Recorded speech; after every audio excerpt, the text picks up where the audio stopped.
Commander Zara Kethver stood in front of the tall crystal wall that covered the entire side of the memorial building. The wall showed millions of names in glowing letters, each name representing someone who died in the Great War with the humans. 30 years ago, her 4-year-old daughter Lyra pressed against her leg. Looking up at the endless list of names that seemed to go on forever, Zara pointed to 2 names near the bottom of the wall. "Those are your grandparents," she said softly. "To Lyra, they died when the humans attacked our peaceful colonies. They were farmers who never hurt anyone, but the humans killed them anyway because that is what humans do. They destroy everything good in the galaxy." Lyra's big purple eyes stared at the names. She could not read yet, but she knew those letters. It meant something important to her mother. "Why did the humans hurt Grandma and Grandpa?" she asked in her small voice. "Because humans have no souls," Zara replied, the same words her own mother had told her when she was Lyra's age. "They cannot feel love or kindness like we can. They only know how to hate and kill. That is why we must be strong and ready to fight them when they come back." Every Vorthik child learned this lesson from the time they could walk.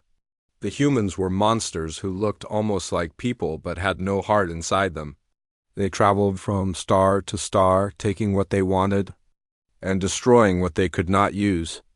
30 years ago, they had come to Vorthik space and killed billions of innocent people before the brave Vorthik military finally drove them away. Zara had dedicated her entire life to making sure the humans could never hurt her people again.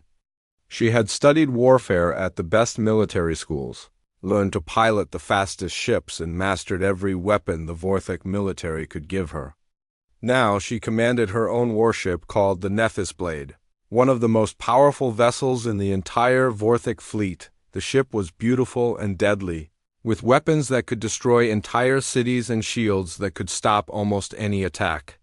Zara's crew of 200 soldiers trusted her completely because she had never lost a battle. More importantly, they knew she hated the humans with every fiber of her being, just as every good Vorthik should dot as they walked home from the memorial. Lyra asked more questions about the humans. This happened every time they visited the Wall of Names. "Are humans really as ugly as the pictures show?" she wanted to know. "Even uglier," Zara told her. "They have small beady eyes and skin that changes color when they are angry. Their teeth are sharp like an animal's teeth, and they smell terrible because they never clean themselves. But the worst thing about humans is that they enjoy hurting others. When they capture prisoners, they torture them for fun." Lyra shivered and held her mother's hand tighter. She had seen the educational videos at school that showed what humans looked like and what they did to their enemies. The videos were frightening, but her teacher said it was important for Vorthik children to know the truth about their enemies. At home that evening, Zara helped Lyra practice the war songs that all Vorthik children had to memorize. The songs told stories about brave Vorthik warriors who would one day rid the galaxy of the human plague forever. Lyra's sweet voice sang about the coming day when Vorthik ships would make the humans pay for all their crimes. "When I grow up, I want to be a warrior like you," Lyra announced after finishing the song. "I want to fight the humans and make them sorry for hurting Grandma and Grandpa." Zara smiled and hugged her daughter close. "You will be the best warrior in the entire fleet," she said proudly. "But first you must study hard and learn everything you can about our enemies. Knowledge is just as important as weapons in war." That night, after Lyra had gone to sleep, Zara sat in her study reviewing intelligence reports about human military activities. The reports showed that human ships had been seen near the edge of Vorthik space, probably planning another attack. The High Command believed that war would come again soon, and this time the Vorthak would be ready. Zara looked at pictures of human weapons and ships, memorizing every detail. She studied their battle tactics and tried to understand how their twisted minds worked. Everything she read confirmed what she had always known: humans were nothing but violent animals who could not be reasoned with or trusted. The only language they understood was force. She opened a locked drawer in her desk and pulled out a small hologram projector. When she turned it on, the images of her parents appeared in the air above her desk. They had been killed when she was only 6 years old, too young to really understand what had happened. But as she grew older, the pain of losing them had turned into a burning hatred for the creatures who had murdered them. "I promise you will be avenged," she whispered to the hologram. "When the humans come back, I will make them pay for every life they took. I will show them the same mercy they showed our people, none at all." 3 months later, Zara's promise would be put to the test. Long-range sensors detected human ships massing near the neutral zone between the two empires. Intelligence reports suggested that the humans were planning a massive attack on Vorthek colonies. Just as they had done 30 years before, the High Command immediately ordered all fleet commanders to prepare for war. Zara received her orders while having breakfast with Lyra, who was excited to see her mother wearing her full military uniform with all its medals and decorations. "Are you going to fight the humans now?" Lyra asked, bouncing in her chair with excitement. "Yes," Zara replied, checking her weapon one last time. "The time has come to show them that the Vorthek people cannot be defeated. When I return, there will be no more human ships in our space ever again." She knelt down and gave Lyra a long hug, breathing in the scent of her daughter's hair. "While I am gone, remember everything I have taught you about humans. Never trust them, never believe their lies, and never forget what they did to our family." The Nethys blade launched from the spaceport 2 hours later, joining hundreds of other Vorthek warships as they headed toward what everyone knew would be the final battle with humanity. The battle started at exactly 0800 hours when the first human ship appeared on Zara's sensors.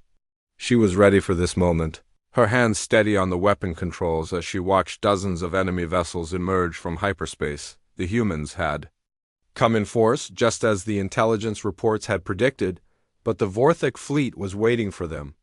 "All ships, this is Commander Kethver," Zara spoke into her communication device. "Remember what these monsters did to our people 30 years ago?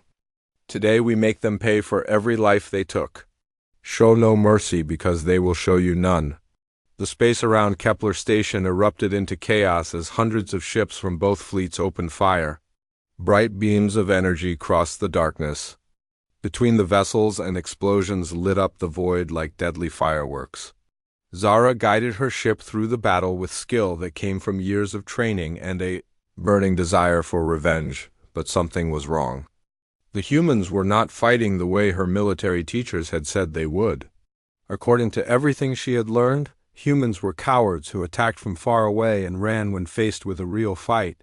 They were supposed to target civilian ships and avoid direct combat with military vessels. Instead, she watched human ships charge straight at Vorthek warships in head-to-head combat.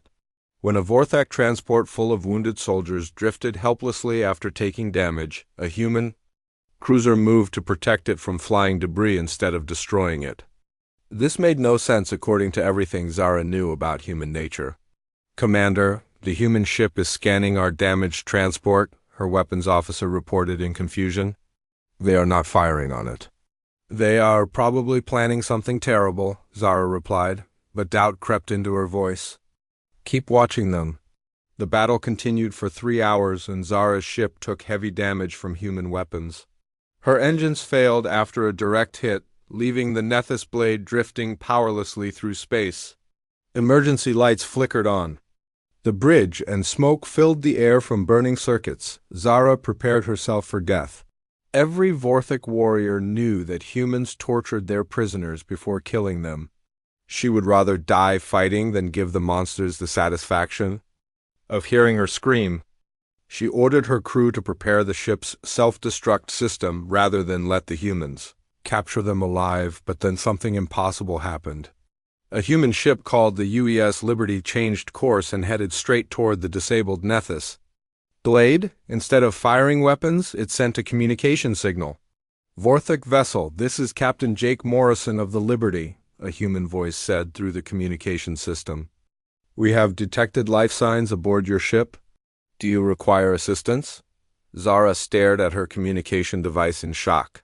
Humans did not offer help to their enemies.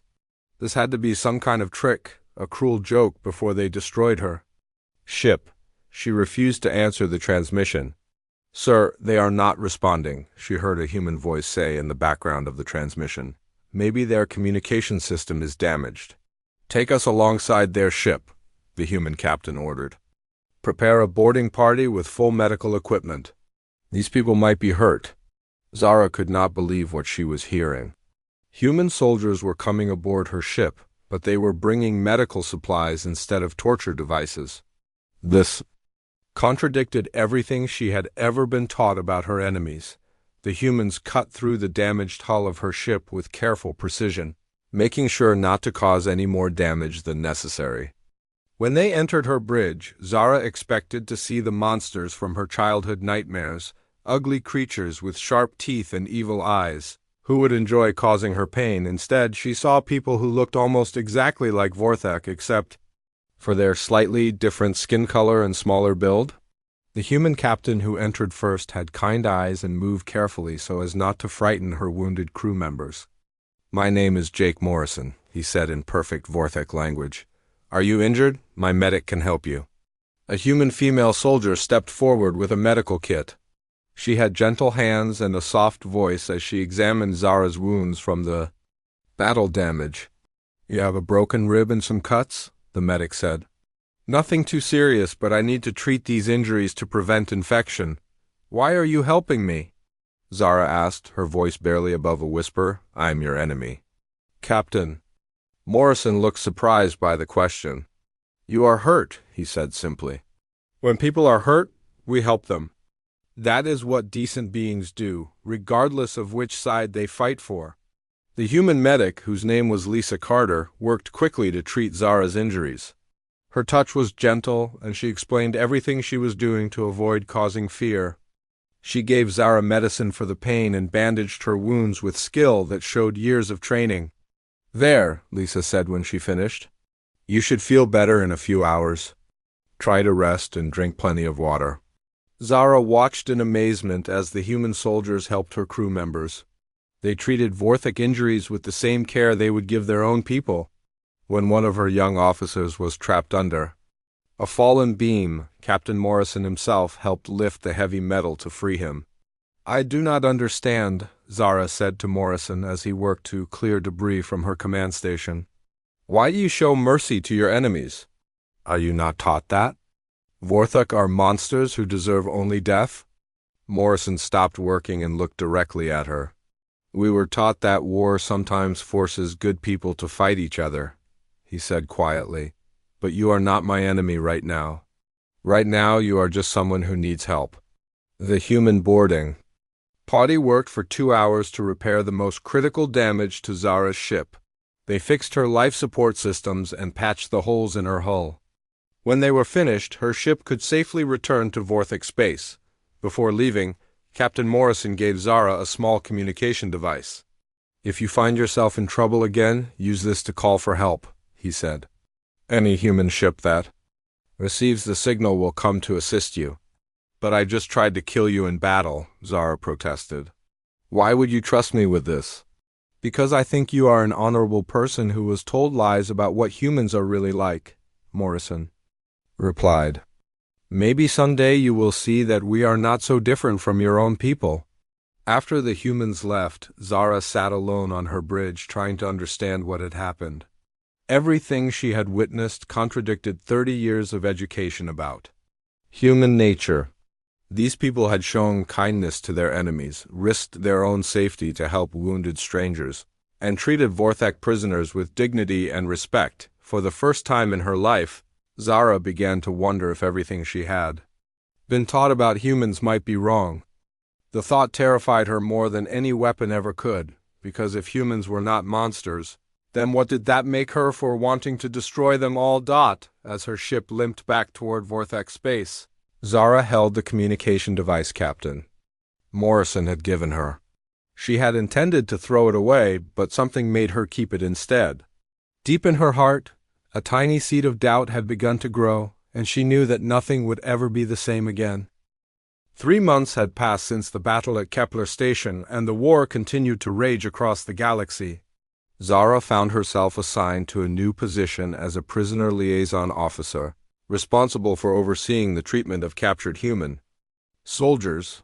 The High Command said this was an important job, but Zara suspected they gave her this role because they doubted her commitment after her encounter with Captain Morrison. Every day she visited the prisoner facilities, expecting to see the brutal treatment that humans supposedly deserved. Instead, she discovered that captured human soldiers received proper food, medical care, and comfortable living quarters. They were not tortured or mistreated in any way. More shocking was what she learned about how Vorthic prisoners were treated by humans, according to prisoner exchange reports. They also received decent treatment and medical attention. This information troubled Zara deeply. If both sides treated prisoners well, why did the propaganda videos show humans as savage torturers? She began to ask questions that made her superiors uncomfortable. But she could not stop herself from seeking the truth. The answers came in the worst possible way. During a high-level briefing about new weapons development, Zara learned about something called the World Ender, a massive weapon capable of destroying entire planets. The High Command planned to use it against New Denver, a major human colony world, as a demonstration of Vorthic power. The complete destruction of New Denver will show the humans that continued resistance is futile, General Vex announced to the assembled officers. When they see one of their most important worlds turn to ash, they will surrender immediately. Zara felt sick to her stomach. Destroying an entire planet meant killing billions of innocent people, including women and children who had nothing to do with the war. This was exactly the kind of atrocity that humans were supposed to commit. Not something that honorable Vorthic warriors would ever consider, but the nightmare was just beginning. As she reviewed the target information for New Denver, Zara discovered something that made her blood freeze in her veins. The planet was home to more than just human colonists. Before the war began, there had been a cultural exchange program between the two species. Thousands of Vorthic children, including many from military families, lived on New Denver as part of educational programs. Among the names on the list was one that made Zara's heart stop: Lyra Kethver, her own 4-year-old daughter. The High Command had kept the exchange program secret from the public to maintain their propaganda about human brutality.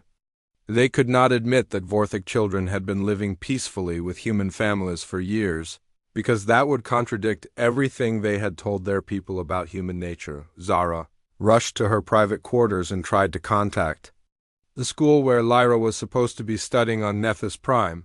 The school administrators looked nervous and gave her confusing answers about temporary relocations and special programs. Finally, she demanded to speak with someone in authority. "Your daughter is safe," a high-ranking education official assured her through a secure communication channel. "She is participating in an advanced learning program off-world. For security reasons, we cannot reveal her exact location." "Is she on New Denver?" Zara demanded. The long pause before the answer told her everything she needed to know. "That information is classified for the safety of all participants," the official finally said. Zara realized with growing horror that her own military was about to murder her daughter along with millions of other innocent people. The Vorthic government would rather kill their own children than admit they had been wrong about humans. This was not the honorable behavior of righteous warriors. This was the action of monsters. She had less than 48 hours before the World Ender would reach New Denver and fire its planet-killing weapon. Even if she could somehow warn the humans, they would never believe intelligence from a Vorthic officer. Why should they trust someone who had spent months trying to kill them? Then she remembered the communication device that Captain Morrison had given her after the battle at Kepler Station. She had kept it hidden in her personal belongings, not really knowing why. Now it might be the only way to save her daughter's life. Zara made her decision. She would betray everything she had been taught to believe in order to save innocent children from both species. Using her access codes, she gathered detailed intelligence about the World Ender's location, capabilities, and planned attack timeline. She also compiled a complete list of all Vorthic children currently living on New Denver. Late that night, she activated Morrison's communication device and transmitted on the emergency frequency he had programmed into it.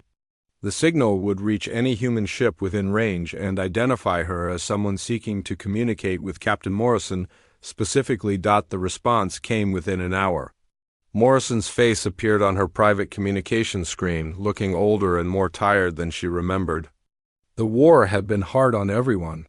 "Commander Kethver," he said with surprise, "I did not expect to hear from you again. What can I do for you?"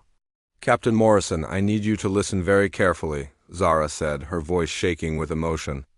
"My people are about to do something terrible, and I cannot stop them. They are going to destroy New Denver with a planet-killer weapon in 36 hours. Morrison's expression grew serious. "Why are you telling me this?" "Your own forces will. Consider this treason." "Because my daughter is on that planet," Zara replied, tears streaming down her face, along with thousands of other Vorthic children who were part of a cultural exchange program. The High Command kept it secret to maintain their propaganda about human cruelty. They would rather murder their own children than admit they were wrong about your people. She transmitted all the intelligence data she had gathered, including the complete list of Vorthic children on New Denver. Morrison studied the information with growing amazement and horror. "There are over 3,000 Vorthic children living with human families on New Denver," he said after reviewing the data. "Some of them have been there for years. How could your government keep something like this secret?"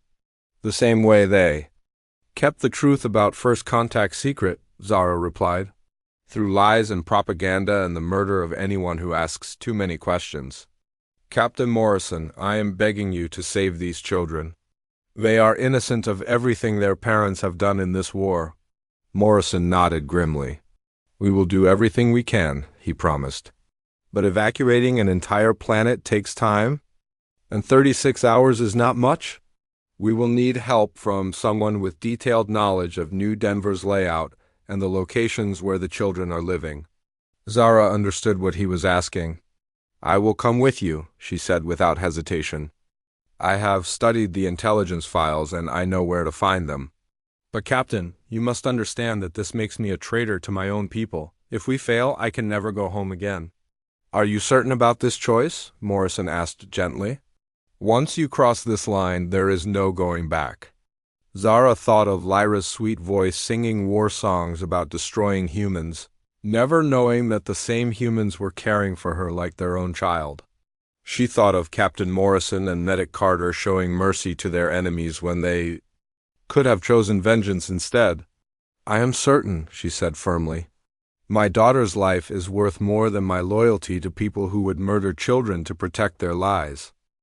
Zara stole a small Vorthak fighter craft in the middle of the night and raced toward New Denver at maximum speed. Behind her, she left everything she had ever known, her military career, her home, her people, and her entire identity. Ahead lay an uncertain future with former enemies who might not trust her despite her offer to help them. The journey to New Denver took 18 hours, during which Zara had plenty of time to think about what she was doing. Every few minutes, her communication system received angry messages from Vorthak High Command demanding that she return immediately. They knew she had stolen classified information about the World Ender, and they were sending ships to capture her. When she finally reached the New Denver system, Zara was amazed by what she saw. Human and Vorthak ships were working together to evacuate the planet, with human crews loading Vorthak children onto transport vessels while Vorthak civilians helped coordinate the rescue efforts. It was the first time in 30 years that the two species had cooperated on anything. Captain Morrison's ship, the Liberty, served as the command center for the evacuation. When Zara docked her fighter in the ship's hangar bay, she was met by a security team led by Morrison himself. She could see the suspicion in their eyes. After all, she was still technically an enemy officer who might be leading them into a trap. "Commander Kethver," Morrison said formally, "welcome aboard. I hope you understand that we will need to verify the information you provided before we can fully trust you." "I understand completely," Zara replied, removing her weapon and handing it to the human guards. "I would do the same thing in your position. But please hurry. We have less than 18 hours before the world ender arrives. She was taken to the Liberty's briefing room, where Morrison and his senior officers studied the intelligence data she had brought. Long-range sensors had already confirmed the approach of a massive Vorthek dreadnought matching the description of the world ender. The planet-killer weapon was real, and it was coming exactly as Zara had warned. The evacuation is proceeding, but slowly, Morrison explained. New Denver has a population of over 2 million people, and we simply do not have enough transport ships to move everyone in time. We are prioritizing the children, as you requested, but even that is proving difficult. Zara studied the evacuation progress reports with growing despair. They had managed to locate and evacuate about half of the Vorthek children, but many others were scattered across the planet's surface in small towns and rural areas. The human families who had cared for these children for years were reluctant to be separated from them, which slowed the process even more. There, Zara pointed to a location on the tactical display. My daughter Lyra is living with the Chun family in Riverside Valley. It is a farming community about 200 kilometers from the main spaceport. Have you been able to reach them? Morrison checked his evacuation list and frowned. We sent a transport to that area 6 hours ago, but it was forced to turn back. Due to severe weather? The pilot said he would try again, but the storm system is getting worse. Zara felt her heart sink. After everything she had sacrificed to save her daughter, Lyra might still die because of bad weather. I have to go get her myself, she said, standing up from her chair. I know exactly where she is, and I can fly in weather conditions that would stop most pilots. Absolutely not, Morrison replied firmly. It is too dangerous, and we cannot spare any ships for individual rescue missions when we have thousands of other people to evacuate. Before Zara could argue, an alarm sounded throughout the ship. A young human officer rushed into the briefing room with urgent news. Sir, long-range sensors show the world ender has increased speed. It will arrive in 12 hours instead of 18. And sir, there is something else. The weapon appears to be charging its primary systems already. Morrison cursed quietly under his breath. How long do we have once it arrives and finishes charging? Based on the technical specifications, Commander.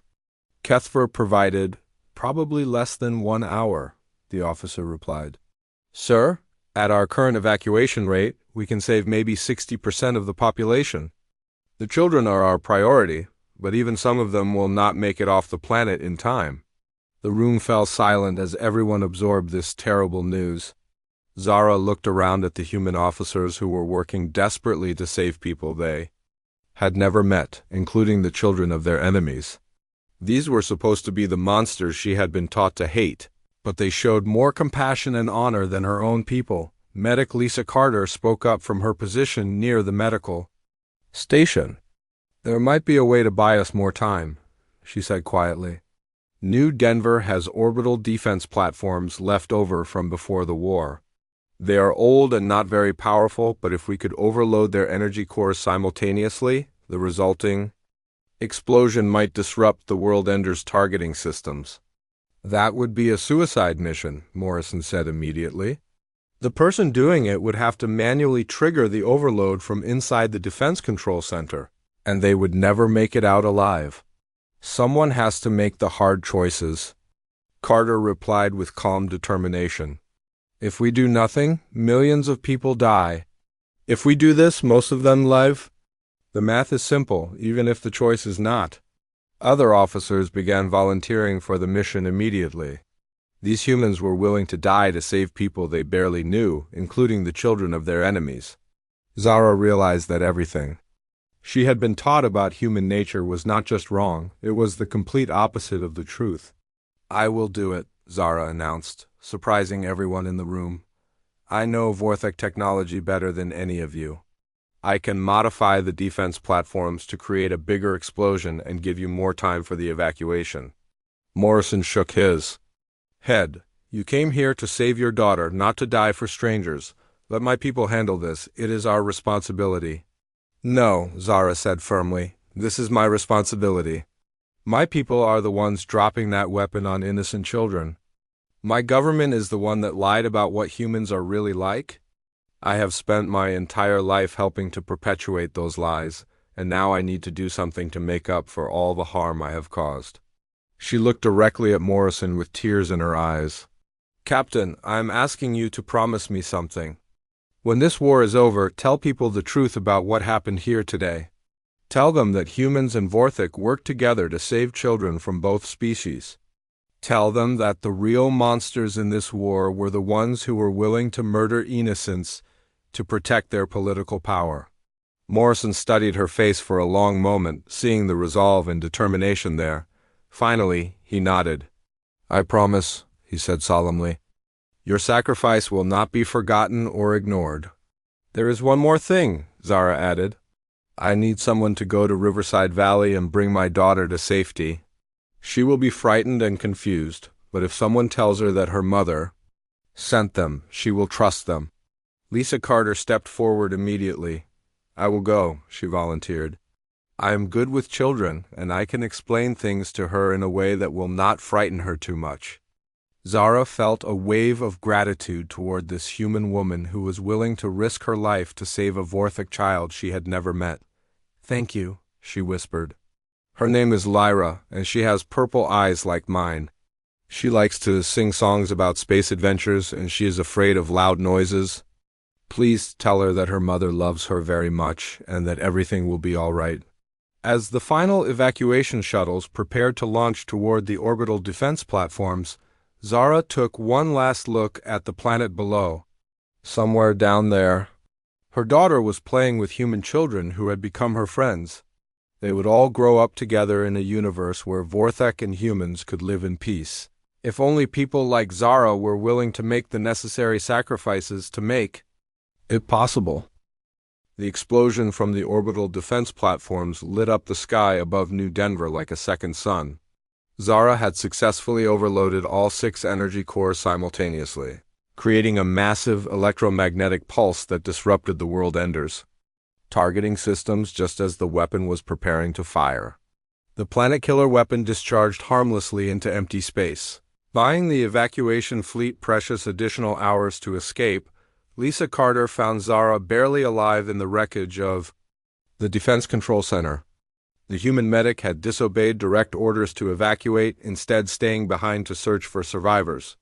She pulled Zara from the burning debris and carried her to the last transport ship leaving the planet. You crazy fool, Carter muttered as she worked to stabilize Zara's injuries during the flight to safety. You were supposed to die heroically, not survive to see what comes next. Zara drifted in and out of consciousness, but she managed to whisper the question that mattered most to her. Did you find her? Did you find my daughter? Carter smiled and pointed to a small figure sleeping in one of the transport seats. Lyra was curled up next to a human girl about her own age, both children holding hands even in sleep. She was very brave, Carter told Zara quietly. When I explained that her mother had sent me to bring her to safety, she packed her favorite toy and kissed her human family goodbye. She said she knew her mother would keep everyone safe. 3 weeks later, Zara woke up in the medical bay of Captain Morrison's ship. Her injuries were healing well, but the psychological wounds would take much longer to repair. Everything she had believed about the universe had been shattered and rebuilt during the crisis at New Denver. Morrison visited her every day during her recovery, bringing news about the war and updates on the investigation into the World Ender incident. What he told her during those visits would have been impossible to believe if she had not lived through the events herself.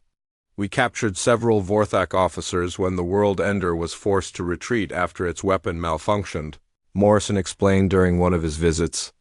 Under questioning, they revealed some very interesting information about the real history of first contact between our species 30 years ago.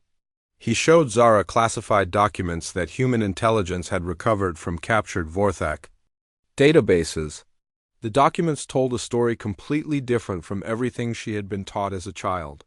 According to the real historical records, first contact had not begun with human aggression against Vorthak colonies. Instead, it had started when Vorthik exploration ships encountered human research stations in what both species thought was empty space.